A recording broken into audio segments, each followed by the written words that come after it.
It is 19 minutes now past 3 o'clock. My guest next is Amy, who had a terrible experience while taking an Uber ride recently. Hello, Amy. Hi, John. How's it going? Well, better than you, I think, having read your story. Before we get on to the kind of secondary victimization, if you like, just let our listeners know what happened to you on that terrible night. Okay, well, just briefly, getting into an Uber after work drinks with the girls. I have a special code that I have to put on, extra safety feature that I use with my Ubers. But what I didn't realize is as I got into the car, my driver canceled my ride, unbeknownst to me. And then about 3 or 4 minutes into the ride, I realized, hey, wait, whoa, this is not the right direction. Where are we going here? And I turned my head to the driver, and as I say, where are we? I see some movement in the back seats, and I realize that there's a man hiding in the back seats. You can only imagine. Like, I started screaming, like, who the hell is this guy? What is this? Who are you? What is this? And I started swearing quite loudly. And I said, stop the car, and he wouldn't. So I actually pulled the handbrake. And then I exited the vehicle, and the guy that was in the back seat of the car jumped out of the car after me and started wrestling me for my cell phone, which I fought for. And then at some point went, wait, hold on, your life's not worth a phone. So I kind of let the phone go. My Uber app was open. My phone was unlocked. That's unfortunate, and that'll be important later in the story. Anyway, I realized I was very vulnerable, and I just started running towards light because I was in a very unlit area in, I believe, somewhere in District 6, but I can't be sure. And I ran, and I ran, and I ran, and ironically, I got to a lightened area, and I got attacked by a second mugger who tackled me into a bush and started trying to pull my bag from me. And John, I must tell you, the way... A second mugger, entirely separate from... A second mugger, completely separate. But my father's mentioned to me, I would never have been running down that road in the middle of the night on my own had I not just been mugged by Uber. So they are connected. Yeah. They are connected. And I will say, I fought so hard for that handbag, which had no cell phone or wallet in it, just my friend's keys. But I think the way I fought the second mugger, I might have broken his nose. He probably thought there was millions of rands worth of loot in that bag, and there wasn't. It was just principle. And he broke the handbag off me. He couldn't get it. I wouldn't let him get it. But he had to actually break the bag. And he ran away, and I ran after him, but that was the adrenaline, and then I realized I'm even more vulnerable. So I just kept running, and eventually I found a security lobby, and there were 2 security guards on duty. And I just was like, guys, I need your help. Please, can you phone my friends? Now, John, you're kind of a genius. I don't know how many numbers you know off by heart. Not a lot, Amy. I only know 4. Mum, dad, brother, and best friend. Those, and you'd think that would be enough. But also, who answers random phone calls in the middle of the night? So unfortunately, no one answered for about 2 hours. I just sort of sat in the lobby of the security guards of this sort of flat complex, just waiting for someone to call back. And that was an extra little trauma, I'm not going to lie.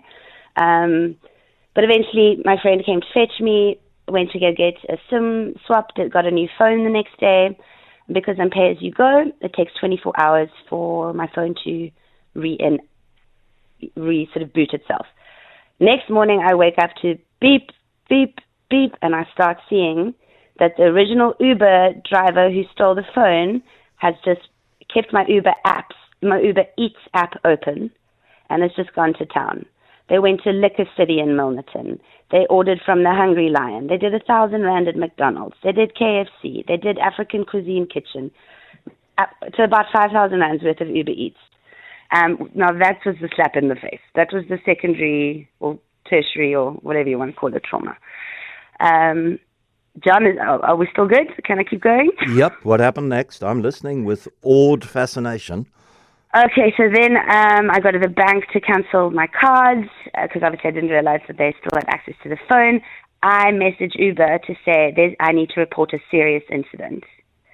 And within half an hour, a French man phoned me. and I detailed I detailed exactly what happened. And within minutes, there was an email saying, we take this very seriously. And then also sending me information about their fraud and insurance department and stuff. And I was like, that's fine. What I need to know is this man off the road? I need him off the road.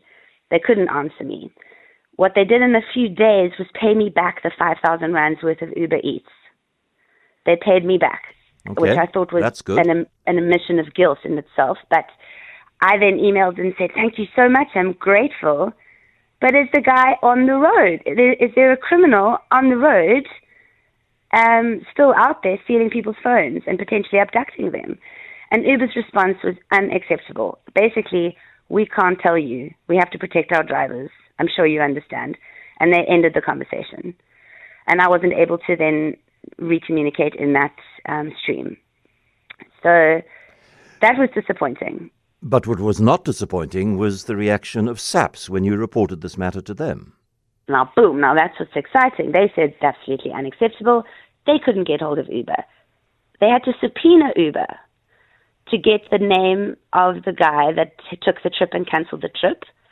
And eventually, it took weeks, but this beautiful detective Sim, she found them, and she put a warrant out for their arrest and said, if you don't show up to be identified, we are going to come and arrest you. And then I was called to come in and identify them. And it was quite scary because it was exactly the men that I described. And there they were, sitting there, trying to discredit me, trying to say, no, the car broke down. And they just kept up making all these stories up. And I just thought, this is ridiculous. Anyway, the detective said to me, we have enough on them. We know that people lie. And now I'm going to arrest them. They went to the captains and they made sure all the evidence was in place. And they got arrested. But no thanks to Uber. No thanks to Uber. And so, I don't know. I just want to warn people that you have to be overly, overly, overly cautious. And even then, you might not be safe because both the police officers and the bank tellers told me that I wasn't the first story like this that they'd heard. So it seems to be happening more frequently, and I'm pretty disappointed because Uber's always been a safe option, and I Uber everywhere, but I haven't Ubered since because I just don't feel safe. Amy, you have evidence, or you believe you have evidence, that the driver who was identified by you, charged by police, is still driving for Uber. Well, now they can't tell me that either. They were arrested for 48 hours and held, and then the detective told me that she will let me know when there's some sort of court case, but they can't tell me whether or not Uber's allowed them back on the road. So we don't know. Okay, so they Uber could have taken action against them, but Uber said, well, they didn't say anything about. Well, they said we action... have to protect the privacy of our drivers and our passengers, and I thought that sounded like BS to me. But I understand when your driver is alleged to have committed an act of criminality and the evidence is such that the police have arrested your driver, then I think the greater duty is to your Uber rider rather than your Uber driver. I would agree with you completely, John. Hence the conversation we're having today. Wow. I mean, all right, so there's good stuff in this. There is the security guards who sort of kept an eye on you while you were waiting for a friend to come and fetch you. And then and I think quite a few people listening now might well be surprised that SAPS, the detective that you were lucky enough to get, went to the levels that she did in order to try and get hold of these people. Incredibly impressed. Yeah. I felt really well looked after. Because I didn't feel looked after by Uber. I felt like, they've financially compensated me. Cool. But there's a criminal on the road. Like, surely that's the bigger story here, And there was nothing that gave you any sort of, hold on a second, this is a bit weird, what's happening as you approached the door of the Uber and got into it. No, I didn't. I remember double-checking the license plate, which I always do. Getting in the car, making sure that the driver tells me their name before I give them mine. And then I've also got this special code that the ride can't start until both his code and my code match. So I've got serious safety features. And even then, he just cancelled it. I didn't know that. I thought, oh, you're good now. You've had a lovely night out. No drinking and driving. You're doing the right thing. You're on your way home. You know, it was, I wasn't in a state of like heightened awareness. It was just when I suddenly realized, wait, this doesn't seem like the way home. And at that point, I went into full fight or flight, obviously. Pulling up a handbrake, kicking and screaming, swearing. I mean, yeah, you can imagine. But yes, I didn't get a weird feeling. I didn't get a weird feeling until I got a weird feeling, and then I trusted said weird feeling. Yeah. There was a man hiding in the back.